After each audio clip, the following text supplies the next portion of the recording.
तो है एवरीवन, आज के सेशन में हम बात करने वाले हैं केमिस्ट्री की एक बहुत ही अच्छी ब्रांच की, जिसका नीट और जेई के पेपर में बहुत ही ज़्यादा वेटेज होता है। जी हाँ, आप सही समझ रहे हैं, जिसका नाम होने वाला है ऑर्गेनिक केमिस्ट्री। क्या नाम होने वाला है? Organic chemistry. ऑर्गेनिक केमिस्ट्री में भाई हम लोग क्या पढ़ते हैं, आइए बताते हैं ऑर्गेनिक केमिस्ट्री हम लोग क्या पढ़ते हैं। आज आगाज हो गया है हमारी ऑर्गेनिक केमिस्ट्री का। मैं बता दूं, ऑर्गेनिक केमिस्ट्री में हम लोग पढ़ते हैं कार्बन। एक एलिमेंट है आपका, बहुत ही खतरनाक एलिमेंट है, इतना कंपाउंड बना लेता है जिसकी वजह से हमें एक अलग ब्रांच बनानी पड़ेगी केमिस्ट्री की। ठीक है, तो हम ऑर्गेनिक केमिस्ट्री में पढ़ते हैं कार्बन एंड इट्स कंपाउंड की कंप्लीट स्टडी। क्या? कार्बन एंड इट्स कंपाउंड की कंप्लीट स्टडी, है ना मेरे भाइयों? कार्बन और उसके कंपाउंड की कंप्लीट स्टडी करते हैं कहाँ पे? ऑर्गेनिक केमिस्ट्री में। तो एक डाउट ये आ सकता है कि सर हम लोग कार्बन के कंपाउंड की ही क्यों करते हैं, और सारे एलिमेंट है हमारे पास उनकी क्यों नहीं करते? तो मैं बता दूं आपको कि कार्बन जो है वो 4 बॉन्ड बना सकता है, उसकी 4 बॉन्ड बनाने की क्षमता है। और इसके पास एक पावर होती है जिसका नाम है कैटेनेशन पावर, जिसकी वजह से वो बहुत बड़े बड़े चेन लाइक कंपाउंड बना देता है, लंबे लंबे कंपाउंड बनाता है, रिंग टाइप के कंपाउंड बना देता है। इसलिए इसको पढ़ने के लिए हमें अलग ब्रांच बनानी पड़ी। इतने ज्यादा कंपाउंड उसने बना लिया, किसने? कार्बन ने भाई। कार्बन है, कुछ प्रॉपर्टी है कार्बन की। कार्बन है हाई टेंडेंसी, किसकी? High tendency of making chemical bond. Carbon है हाई टेंडेंसी टू क्या? फॉर्मेशन ऑफ क्या मेरे भाई? Formation of chemical bond. Formation of chemical bond. ठीक है। और मैंने एक और प्रॉपर्टी, इसके एक और पावर का जिक्र किया था जिसका नाम था कैटेनेशन पावर। लो भाई, उसको भी लिख लो। कार्बन है हाई, हाई यानी ज्यादा। कौन सी power? Catenation power, high catenation power. अब किसी को ये तो डाउट नहीं है कैटेनेशन पावर क्या होता है? चलिए मैं फिर से बता दे रहा हूँ, कैटेनेशन पावर क्या होता है। किसी भी एलिमेंट की ऐसी क्षमता जिसमें वो एलिमेंट लंबे लंबे compound, chain like compound, ring वगैरह बना के स्टेबल खुद को फील कर पाता है, लंबे लंबे कंपाउंड बना पाता है। ठीक है, तो आइए आगे बढ़ते हैं ऑर्गेनिक केमिस्ट्री में। आगे बढ़ने से पहले मैं चाहता हूँ कि आपको ऑर्गेनिक केमिस्ट्री का कुछ इतिहास बता सकूं। ठीक है, क्या बता सकूं? इतिहास किसका? ऑर्गेनिक केमिस्ट्री का। मेरे भाइयों 1800 की बात है। कब की? 1800। कुछ अंग्रेज भी बैठे होंगे इसमें। 1800 की बात है। एक साइंटिस्ट थे जिनका नाम था जे जे वर्जीलियस। क्या? जे जे वर्जीलियस। उनका मानना था भाई कि जो ऑर्गेनिक कंपाउंड है हम उन्हें लेबोरेटरी में नहीं बना सकते। ठीक है, लेबोरेटरी में नहीं बना सकते। आइए कुछ लिख भी लेते हैं, जो वो बताए थे उसे हम लोग लिख भी लिया जाए। ऐसे लिखते हुए चला जाए, नोट्स बनाते हुए। अकॉर्डिंग टू किसके? J J Berzelius. According to J J Berzelius, organic compounds. Organic chemistry पढ़ने तो ऑर्गेनिक कंपाउंड के बारे में ना पढ़ेंगे भाई। और J J Berzelius organic compounds can't be exercise. क्या मेरे भाई? ऑर्गेनिक कंपाउंड लेबोरेटरी में नहीं बनाए जा सकते थे, इन लेबोरेटरी। अब एक और डाउट आएगा, सर जब बनाए नहीं जा सकते तो हमारे पास आए कहाँ से? बहुत अच्छा डाउट है। मैं बताऊं कि जो ऑर्गेनिक कंपाउंड में माना जाता था कि ये नेचुरल रिसोर्सेज से पाए जाते थे, जैसे प्लांट से, ट्री से, एनिमल से, ऐसे नेचर के थिंग से पाए जाते थे, हम इन्हें बना नहीं सकते थे। ये माना जाता था 1800 में। आगे देखते हैं क्या होता है। मेरे भाइयों इस बात को इतनी महत्वता दे दी जे जे बर्जीलियस ने कि एक थ्योरी का नाम दे दिया। क्या? एक थ्योरी का नाम दे दिया। तो लिख दो भाई, थ्योरी का नाम भी लिख लो। जे जे बर्जीलियस said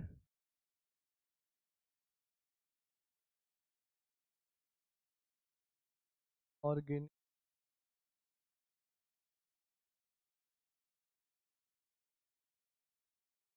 भाई वो मानते थे कि जो ऑर्गेनिक कंपाउंड है वो एक मिस्टीरियस फोर्स, अननोन फोर्स था, कोई एनर्जी थी जिसकी वजह से वो पाए जाते थे, हम बनाते नहीं थे उन्हें। ठीक है, ये कौन मानता था? J J Berzelius. Responsible for, responsible of, for नहीं, responsible of mysterious source of energy, ठीक है, मिस्टीरियस सोर्स ऑफ एनर्जी। और इस बात को इतनी इतनी मान्यता दे दी उन्होंने कि इसको एक थ्योरी का नाम दे दिया। क्या? थ्योरी का नाम दे दिया। And it is known as, आपने सुना होगा, known as vital force theory. क्या? Vital force theory. किस बात को? कि भाई जो ऑर्गेनिक कंपाउंड उन्हें हम बना ही नहीं सकते, वो किसी फोर्स के द्वारा पाए जाते थे, कोई अज्ञात फोर्स, कोई दैविक फोर्स बोल सकते हैं, ठीक है। ये कौन मानता था? जे बर्जीलियस, ठीक है। आइए तो आगे बढ़ते हैं। एक समय की बात है, कुछ समय बीता, ये थ्योरी को मान्यता दी गई, थ्योरी के लोग मानने लगे। कुछ समय बीता, समय आया, भाई समय बीतेगा तो समय बढ़ेगा भाई, ऐसा तो नहीं समय घट जाता है। 1858 की बात है, 1858, ठीक है, 1858 की बात है। एक साइंटिस्ट थे वोलर, उनका पूरा नाम है फेडरिक वोलर। भाई उन्हें बनाना था अमोनियम साइनेट। क्या बनाना था? Ammonium cyanate. तो कोई बता सकता है कि अमोनियम साइनेट कैसा कंपाउंड था? ऑब्वियसली इनऑर्गेनिक रहा होगा, ऑर्गेनिक तो हम बना ही नहीं सकते ना। उन्हें बनाना था अमोनियम साइनेट। किसे? का नाम लिख लो भाई। वोलर थे,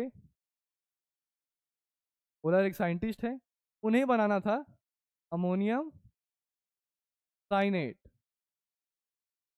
जो कि कैसा कंपाउंड है? अभी मैंने बताया कैसा कंपाउंड है। Inorganic compound. कैसा? Inorganic compound. इन्हें बनाना था भाई, किसे? ओलर को। तो किसी भी चीज को बनाने के लिए उन्होंने कुछ चीज लिया होगा, मतलब इस चीज को बनाने के लिए उन्होंने कुछ चीज लिया होगा। आओ देखते हैं क्या क्या लिया उन्होंने इसे बनाने के लिए। उन्होंने लिया सिल्वर साइनेट। क्या? सिल्वर साइनेट और अमोनियम क्लोराइड। क्या है? अमोनियम अमोनियम वो बनाने के लिए, साइनेट बनाने के लिए उन्होंने लिया सिल्वर साइनेट और अमोनियम क्लोराइड। मैं बता दूं आपको, अमोनियम पे जो होता है प्लस होता है और क्लोराइड पे माइनस होता है। सिल्वर पे प्लस होता है और साइनेट पे माइनस होता है। मेरे भाइयों, ये प्लस इस माइनस के साथ चला जाएगा और ये प्लस इस माइनस के साथ हो जाएगा। आओ देखो तो क्या बनेगा। मैं बता दूं आपको, ये सब एक्वस था, एक्वस था ये सब, ऐसा था, एक्वस। तो ये एक्वस में बनेगा, वाटर में बनेगा। आओ देखो, तो बना अमोनियम साइनेट, तो बना भाई जो AgLCl था। आपने सुना होगा प्रेसिपिटेट एक चीज होता है जो सॉल्यूशन में आता है, पार्ट यहाँ सॉलिड फॉर्म में बन के नीचे बैठ जाता है सॉल्यूशन के, ठीक है। तो ये बना, इसको उन्होंने फिल्टर किया। अब ये सॉलिड नहीं बन गया, इसको निकाल सकते हैं। उन्होंने निकाला, किसने? वोलर ने। इसको क्या करके फिल्टर किया, जो भी रिएक्शन कराई उन्होंने फिर उसको क्या किया? फिल्टर किया। किस लिए? कि वो जो प्रेसिपिटेट बना था AgCl का, उसे वो बाहर निकाल सके। यहाँ पे तो बन गया NH4Cn, ठीक है। तो भाई ये तो एक्वस में था, इसको उन्होंने हीट किया 60 डिग्री पे। कितने पे? 60 डिग्री सेल्सियस पे क्या किया? हीट। मेरे भाई जानते हो, बहुत ही चमत्कारिक काम हो गया। कैसा? बहुत ही चमत्कारिक काम हो गया। उन्हें मिला, जैसे ही उन्होंने इसको हीट किया, उन्हें मिला H2CO, जो कि एक ऑर्गेनिक कंपाउंड है। क्या है? ऑर्गेनिक कंपाउंड है। और माना जाता था कि ऑर्गेनिक कंपाउंड को हम लेबोरेटरी में नहीं बना सकते। वोलर ने वो गलती से करके दिखा दिया। वोलर चाहते नहीं थे ऑर्गेनिक कंपाउंड बनाना, कि नहीं भाई हम ऑर्गेनिक कंपाउंड बनाएंगे। वो तो इनऑर्गेनिक कंपाउंड बनाना चाहते थे, लेकिन उनसे गलती से बन गया, एक्सीडेंटली मेड हो गया क्या? Organic compound. और इसका नाम है यूरिया। क्या? यूरिया नाम है इसका मेरे भाइयों। तो यूरिया अगर कोई पूछे तो बता देना कि first organic compound that was synthetically, मतलब accidentally made by Wöhler in laboratory. Okay, ठीक है, आइए आगे देखते हैं।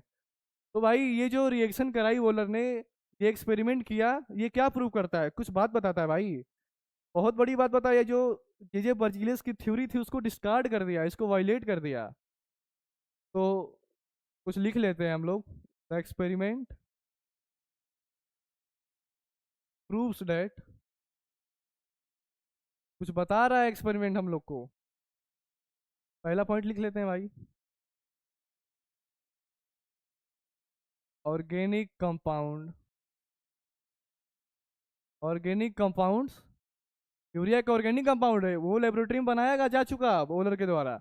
Organic compounds can be exercise in laboratory, laboratory.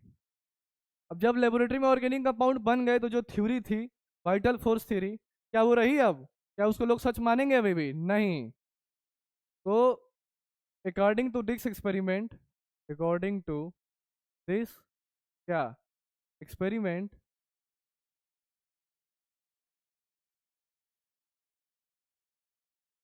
The theory of vitalism, भाई vital force theory, the theory of vitalism, no is नहीं, is नहीं लगाएंगे भाई, कॉज डेड। जो वाइटल फोर्स थ्योरी थी उसका डिस्कार्ड कर दिया गया। क्यों? ऑब्वियस सी बात है, ऑर्गेनिक कंपाउंड को माना जाता था कि हम लैब में नहीं बना सकते, बनाया जा चुका है, तो ऑब्वियस सी बात थी कि इसका डिस्कार्ड होना तो तय था। ठीक है। तो जब एक चीज बन गई, जैसे आप कभी अपने शहर में एक दुकान खोलेंगे, मान लेते हैं कभी आपने एक दुकान खोली किसी भी चीज की, तो कुछ दिन बाद देख पाएंगे कि एक दो साल बाद आस पड़ोस में आपकी वैसी ही दुकानें खुल जाएंगी। जैसे मान लीजिए आपने कपड़े की दुकान खोली, तो एक दो साल बाद आपके पड़ोसी भी कपड़े की दुकान खोल लेंगे। ठीक वैसे ही बोलर ने ऑर्गेनिक कंपाउंड बना दिया, तो और सारे साइंटिस्ट थे मिलके वो भी बनाने लगे क्या, ऑर्गेनिक कंपाउंड लैब में। तो इतने सारे ऑर्गेनिक कंपाउंड बनने लगे कि उन्हें हमें एक साथ देख पाना बहुत ही मुश्किल हो गया। क्या? उन्हें हमें एक साथ देख पाना बहुत ही मुश्किल हो गया।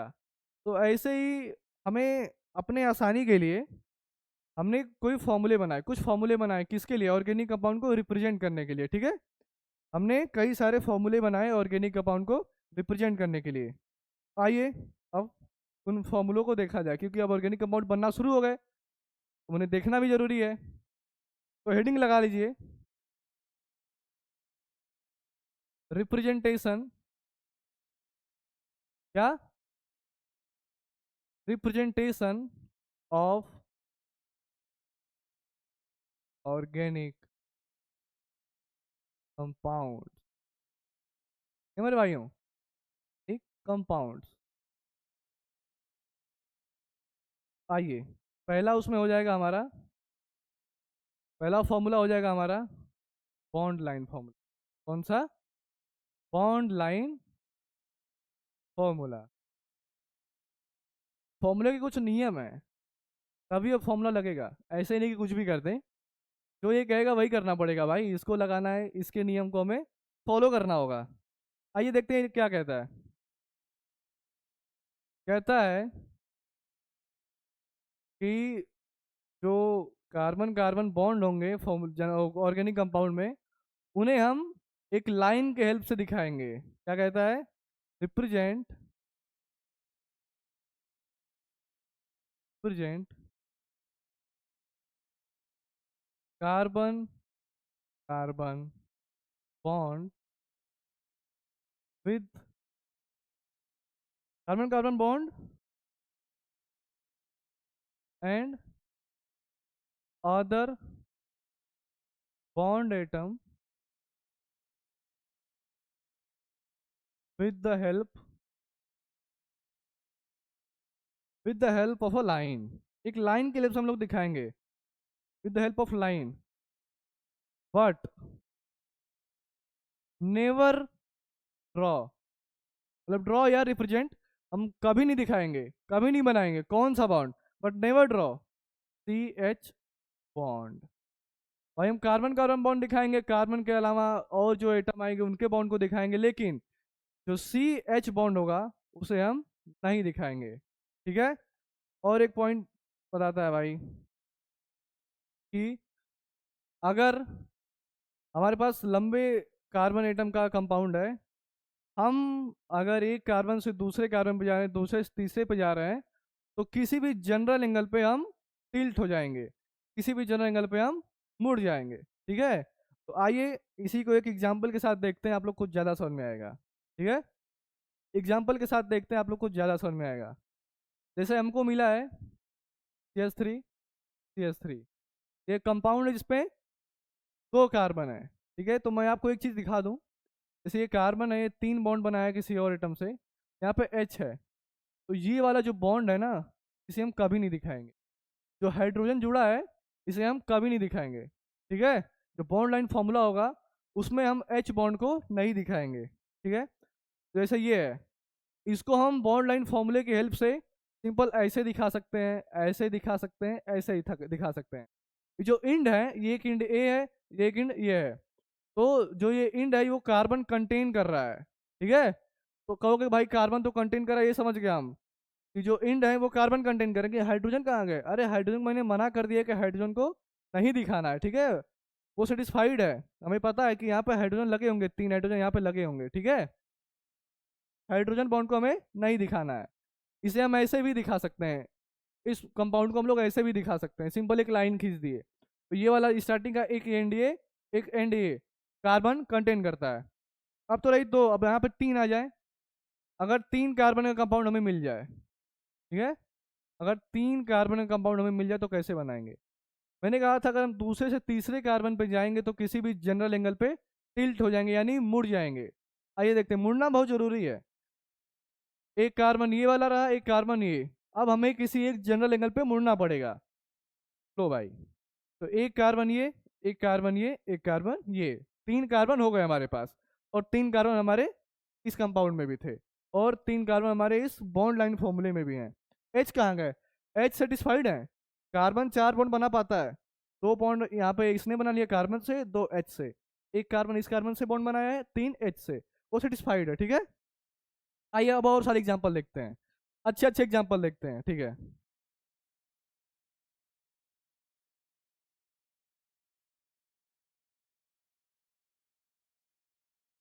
आप लोग भी अपने हाथ पैर चलाइएगा, बनाइएगा। ठीक है, हमें इसका बनाना है कोड लाइन फॉर्मूला। तो भाइयों अलग कार्बन पे जाएंगे तो हमें किसी जनरल पे मुड़ना पड़ेगा। बनाते हैं, 1 2 3 4, 1 2 3 4, हर एक कोना हर एक एंड कार्बन कंटेन करता है। और इधर से देखो, इधर से दूसरे वाले कार्बन से एक और कार्बन जुड़ा है, एक और CH3 जुड़ा है। हम कुछ नहीं करेंगे, इससे एक और ऐसे दिखा देंगे, एक ऐसे डंडी दिखा देंगे, एक लाइन दिखा देंगे, वो ये वाला CH3 यहाँ पे आ जाएगा। ठीक है, आइए और एग्जाम्पल देखते हैं।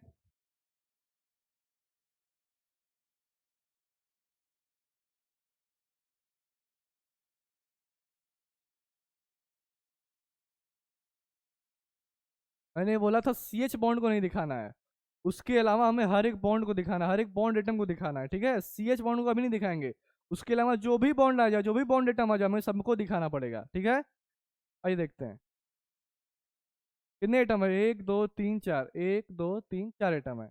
इधर देखो, इधर से दूसरे पे हमें क्या दिख रहा है? ऑक्सीजन दिख रहा है। कैसे बॉन्ड से? डबल बॉन्ड से। ऑक्सीजन इस दूसरे कार्बन से जुड़ा हुआ है, तो देखो। और इधर से तीसरे कार्बन पे क्या जुड़ा है? क्लोरीन। मेरे भाइयों ऑक्सीजन और क्लोरीन को दिखाना पड़ेगा ना, हाइड्रोजन को नहीं दिखाना था, बाकी और अदर एटम को हमें बॉन्ड से दिखाना था। ठीक है, आइए अब कुछ बड़े बड़े कंपाउंड लेते हैं, अच्छे अच्छे बड़े बड़े कंपाउंड रहेगा यहाँ पे भी क्या जाएगा?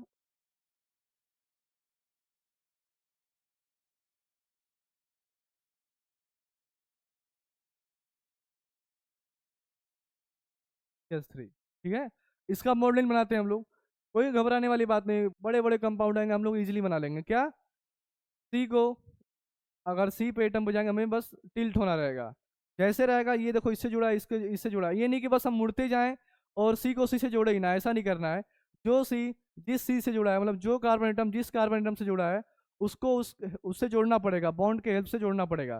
देखो इसको इससे जोड़ो, और फिर नीचे वाला, उससे नीचे वाला, फिर ये, और फिर ऐसे। ठीक है, हमें मुड़ना इसलिए है क्योंकि दिखाना पड़ता है कि हम अलग अलग कार्बन एटम पे जा रहे हैं। ऐसा नहीं कि जैसे, आइए अगले पेज पे बताऊं, आप लोग का डाउट है क्लियर कर दूं।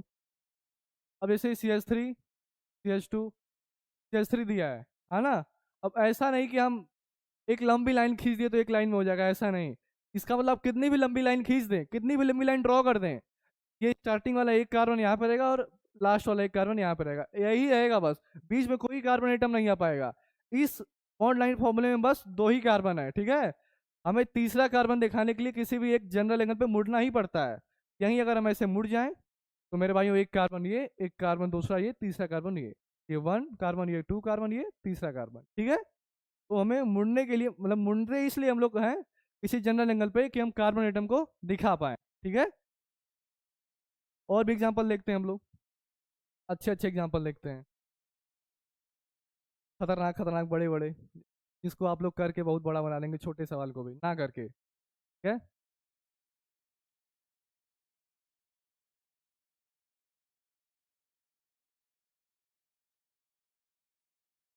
और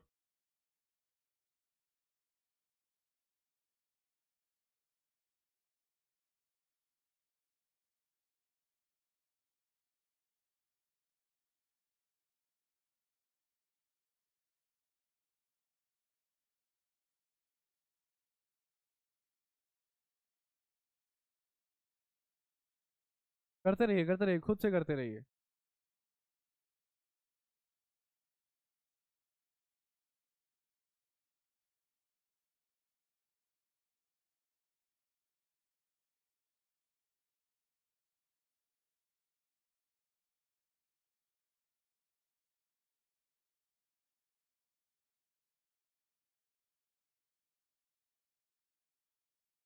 ये देखते हैं, का general bond bond line formula ऐसे बनेगा। दूसरे कार्बन से डबल बॉन्ड ओ जुड़ा है, और देख लो कितने कार्बन है, 1 2 3 4, 1 2 3 4, चार कार्बन है इस कंपाउंड में। और मैंने चार कार्बन इस बॉन्ड के हेल्प से दिखा दिया, बॉन्ड लाइन फॉर्मूले के हेल्प से। और दूसरे कार्बन से डबल बॉन्ड ओ जुड़ा हुआ था। इसको देखो, ये तो रिंग है, रिंग ही दिख रही है। आप दिखते हैं कैसे रिंग दिख रही है, पहला कार्बन है, फिर दूसरा ऐसे, तीसरा ऐसे, चौथा ऐसे, और सेम चीज उधर से ऐसे। यहाँ पे देखो हमने मुड़ा, एक कार्बन यहाँ पे, एक यहाँ पे और एक, है। और इसकी बात आखिरी वाले के बाद देखो, यहाँ पे कार्बन दूसरे कार्बन से तीन बॉन्ड के हेल्प से जुड़ा हुआ है। कितने बॉन्ड के हेल्प से? तीन बॉन्ड के हेल्प से। तो हमें तीन लाइन दिखानी पड़ेगी ऐसे।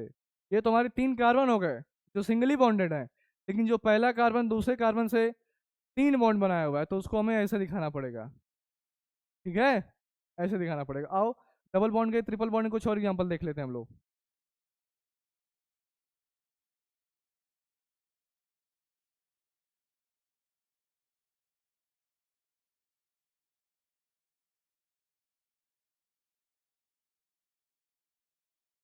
जस्ट कोई बात नहीं। अब देखो 1 2 3 4, 1 2 3 4, 1 2 3 4, चार कार्बन है, पहला दूसरे से डबली बॉन्डेड है और तीसरा चौथे से डबली बॉन्डेड है, ठीक है। तो हमें बॉन्ड लाइन फॉर्मूला किसी कंपाउंड को बनाने तो आ गया। हम एक दूसरे से तीसरे कार्बन पर जाएंगे तो हम किसी भी एक जनरल एंगल पे टिल्ट हो जाएंगे, यानी मुड़ जाएंगे, ठीक है। और याद रखना, हमें कभी भी सी एच बॉन्ड को नहीं दिखाना है, एच बॉन्ड को नहीं दिखाना है, बाकी सारे बॉन्ड को लाइन के हेल्प से दिखाना पड़ेगा, ठीक है। तो आज के लिए इतना ही। और भी रूल हैं ऑर्गेनिक कंपाउंड को दिखाने के, वो हम नेक्स्ट लेक्चर में देखेंगे, ठीक है।